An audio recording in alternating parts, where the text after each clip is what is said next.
We have an innovation lounge that's open Monday through Friday, 9 to 5, for entrepreneurs to come and work for free. There's free coffee, there's really fast Wi-Fi. We also have meeting rooms and obviously our bed space. And then on the other side of that is our programs. So we provide a slew of programs and resources and workshops for entrepreneurs at any stage of business. So we're always looking for mentors. There's always ways to get involved here at the Commons, whether you're an entrepreneur or a consultant. Reach out if you're interested. We would love to have you guys. So thank you so much for being in this space. Appreciate it.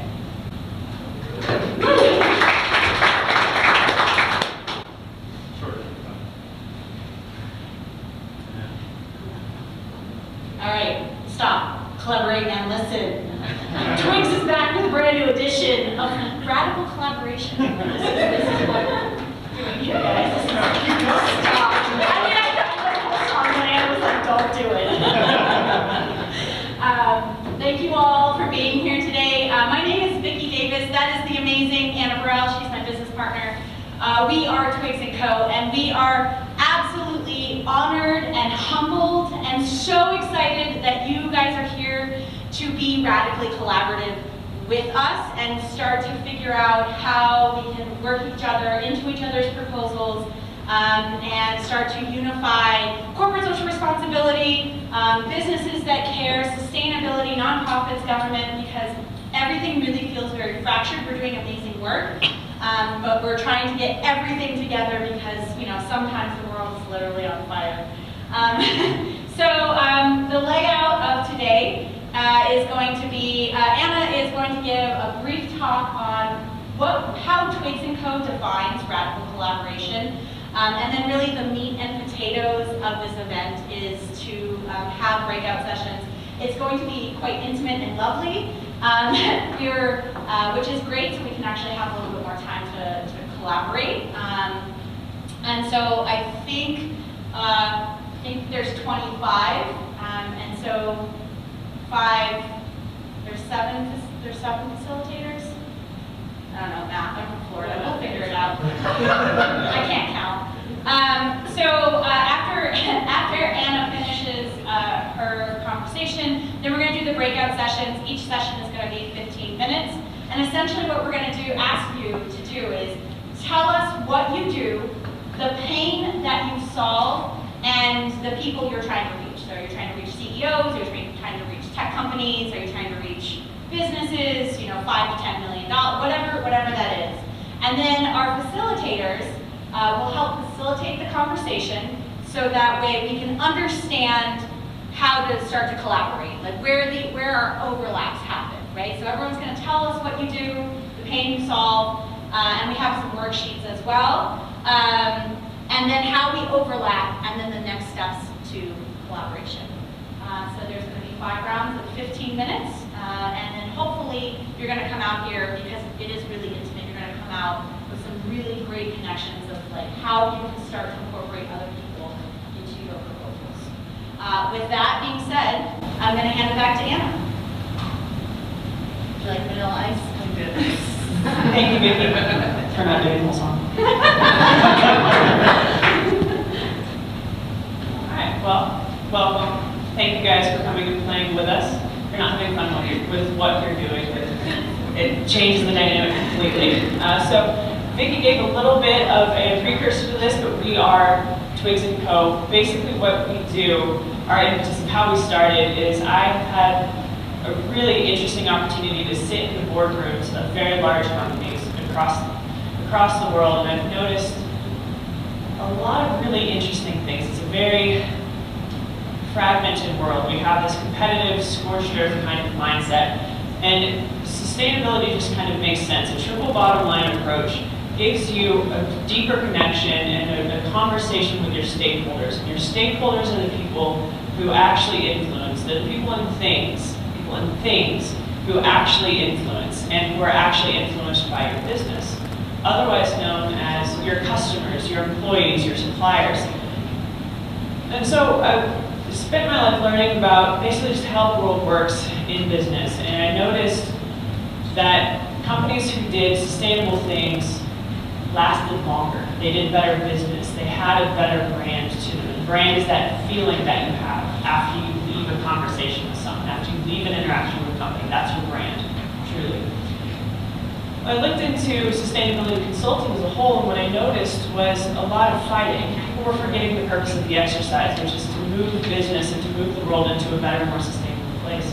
And they were fighting ideologically. So I looked out in the world and I saw a bunch of tree huggers fighting ideologically with a bunch of capitalists, and a bunch of capitalists fighting ideologically with a bunch of tree huggers. I'm like, guys, we're trying to accomplish the same thing. What is this? But it's all that marketing jargon. So then, Twiggs Co is born. Basically, we are looking for companies that are experiencing the pains of high turnover, low engagement, and a poorly defined developmental ladder. If you give people a structure in which to grow, they will grow. And as it turns out, we are also looking for companies who want to make more money, because all of these have a huge impact on profitability. So then what we do is we leverage a strategic corporate social responsibility program. We take a triple bottom line approach, we wrap it in this very nice little single bottom line package, and then everybody is happy. So this basically turns into a business model. So one of our pillars is being radically transparent. So this is our business model. We are looking at stakeholders, because my speaker notes are not showing up on my screens. We look at stakeholders, because like I said, those are the people who are actually going to impact your business. They're the people who are actually impacted by it. They're the environment. This environment and the planet is often left out of the stakeholder conversation, but if you are Pepsi or Coca-Cola, one of your main stakeholders is water quality, because it costs a lot to filter that. We look at waste, reuse, and diversion. This matters because can you imagine a world where you don't have to worry about the price and cost of goods sold? Because we have a completely built out life cycle stage. You know where your stuff is coming from. You don't have to worry about wars somewhere. You don't have to worry about shortages, because your company is built on a circular model. There's a lot of room for innovation and invention here, which is, oh, that's so exciting. And then one of the best ways to actually be in touch with your stakeholders is through community engagement.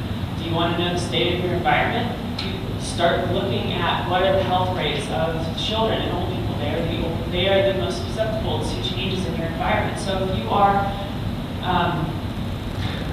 what was the Suncor? So if you're Suncor, who sponsored the Sustainable Denver Summit, the next day one of their machines malfunctioned and covered Commerce City in something. So what they did is they paid for car washes. But if they had an actual strategically implemented corporate social responsibility program, they had identified their stakeholders and they addressed them through community engagement, they could have taken that and turned it from a greenwashed PR thing to actually making change and actually building a brand that people aren't protesting on a regular basis. So the way that we operate is we take companies and we throw them through these modalities. We facilitate a conversation through these modalities. So it's marketing jargon, right? So from a stakeholder-first perspective, we address community engagement as it relates to your business. If you're a construction company, it's cool that you're doing river cleanups, but wouldn't it make more sense to do something with the ban the box movement, because that is a potential workforce for you, and trades right now are hurting. We don't have a workforce. But they also know about this corporate social responsibility thing, so they're doing river cleanups. What is that doing for you? Why can't you, this whole idea of doing well and benefiting from this is, you can do good in the community and you can't have it benefit your bottom line. I'm giving you permission right now. I promise it is okay. So we go through community engagement. Of course, with consulting, we're digging your business. There's a corporate coaching package. Jeff Kinsey is phenomenal at corporate coaching. And then this is what we're here to talk about today, is we have strategic referral partners and partnerships built out with key people, not just in this room, but also in our community, because we can't do it all. I'm really good at organization design. Vicki is one of the best relationship architects I've ever met. But neither of us are, as you experienced earlier, too much on the numbers side of things. So we have a strategic partnership with Connor Meriden. He does all the number stuff. We have a strategic partnership with Jeff Pope. He is a public benefit corporation lawyer. employer that actually does good. They do exist, we found them. So our purpose here today is to start off redefining the competitive mindset. This scorched earth mentality is not the way to go forward. Don't worry, the earth is already burned. Ask Australia, ask California, ask Chile, ask Brazil. Literally burned. You can't even make this shit up. We're gonna learn who's in the room because I've had the absolute pleasure of having one-on-one conversations with a lot of you, and dear God, the brilliance in this room alone.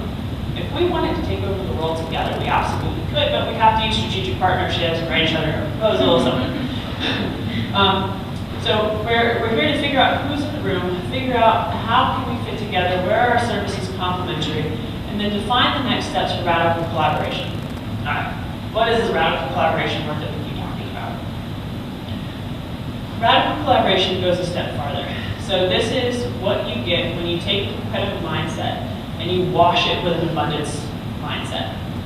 So competition, you have healthy competition, then you have unhealthy competition. And our business world has been wrecked with unhealthy competition thus far. So this is a scorched earth. If I have it, you don't have it. We can't both succeed. There can only be one winner. Very scarcity. You're really not going to get very far. There are proverbs from across the world, across the centuries about if you want to go far, you can go by yourself. But if you want to really make change, or if you want to go fast, you go by yourself. But if you really want to make change, then you go together. If you really want to make it far, then you go together. We are a herd animal. It's how we're built. This competitive mindset goes completely, this atrocious scorched earth competitive mindset goes against our base wiring as just meat sacks. So talking about this different type of competition, healthy, and we have this scorched earth, which is actually, I come out of agriculture, and it's really interesting when you start thinking about terms literally. So one of the things that we used to do, I was raised on a horse ranch, one of the things that we used to do is we would burn our hay fields. And then the harvest after that would be the richest and the thickest and the greenest and the most beautiful grass and the most beautiful hay we've ever seen. But to get there, we had to burn everything, which is cool because someone else already did that much of the work for us because it's hot and annoying and ashy. So it's cool. I mean, the old capitalistic white would have already done that for us. I don't know. So we have this opportunity to really dig into this fertile ground that they've created for us, this fertile ground of opportunity to come together. So the scorched earth, this competitive mindset of you can have and I don't, have basically left us with this very, it's actually a beautiful graph. I have to thank someone who's not in this room. What the system that we have set up, it's very narrow-sighted because of the people that it was set up for. And what happens is we have a bunch of people over here who have the most need. They tend to have the least access to services. And over here we have people with less need, and they have the most access to services. And this doesn't make sense. It's not built on who actually lives in this economy that we can serve. Also, if you really break it down, it looks an awful lot like this thing. This pyramid structure, this hierarchical thing that we've got going on. This is what our economy looks like. You break it down into a basic geometric shape kind of thing. Those at the top have access to a lot. Those at the bottom don't necessarily have access to a lot. This is incredibly short-sighted. It's exclusionary, it's static, it's non-responsive. And okay, if you look at the lens through if you look at the world through the lens of how am I going to control the world, basically, this doesn't work because you've excluded the many for the amusement of the few, and we have mass communication. This doesn't work. We now see things. We can talk to people completely across the world in seconds. And also, it's a small piece of the entire picture. I was actually really happy that this fit out well geometrically. So if you look at it, the whole picture is much more of this diamond thing. We've been addressing a single facet of the entire diamond of everything that we have to work with, everything that we have to do, all of the opportunity that exists. We've only been addressing the tiniest bit of it. So one of the reasons why, if you take into consideration who this world's currently built for, it's really overwhelming. You have to multitask, you have to have your vision that's huge, you have to be able to see how a lot of intricacies come through. And this is where the system of overwhelm happens. And when overwhelm happens, you kind of start getting popped out of the system. I highly recommend going and talking to Lauren Rivera at the back of the room. She's phenomenal at mapping this out. But it's this picture of overwhelm, where there are too many variables, and so we just shut down. Think of Trump's marketing campaign. His policy, it's overloading, and so it gets people to disengage, which is the whole point of why we're here, because we need to get people to engage in a huge issue. And we need to break down this much larger picture, because in reality, it's not this, it's actually this. Because they're all moving. And it's actually more complicated than this, because a lot of those pieces are rearranging. And it actually is much bigger than this, because we have an entire world with cultures and all of these things. But this is the beauty of radical collaboration, is because radical collaboration, the whole big idea behind Twiggs Co, behind this, yes, we can actually make change in the world, and we can do this together, is that we have in this room and outside this room and in Denver and Colorado, in the world, we have these people who are addressing facets of this diamond. And so we have the opportunity to come together, start defining these relationships, using some people management, using some project management, using stuff that has been proven to work. And let's come together and apply that to the CSR field, the corporate social responsibility field, to our respective fields in which we operate. If we can take this approach, we can build much better businesses, much stronger, and they will last longer, and in the end, make more money, actually, in the short term, in the medium term, and the long term, make more money. Because we all address different facets of the same diamond, and we get to work together, and so I'm not a numbers expert, but Connor is. And so he gets to leverage my knowledge, I get to leverage his knowledge. And I don't like people all the time, but Vicky does. So I get to leverage that. And she can make friends out of every room. Well, I don't have to be the only one. Like, you guys get to leverage us too, and you guys get to leverage each other. And then together, you get to use the mob mentality for good. Why not? Take over the world. What could go wrong? And so really, when people know what you're up to, we can help you out. And so it's part of this network building. It's part of this, let's put teeth into what radical collaboration is.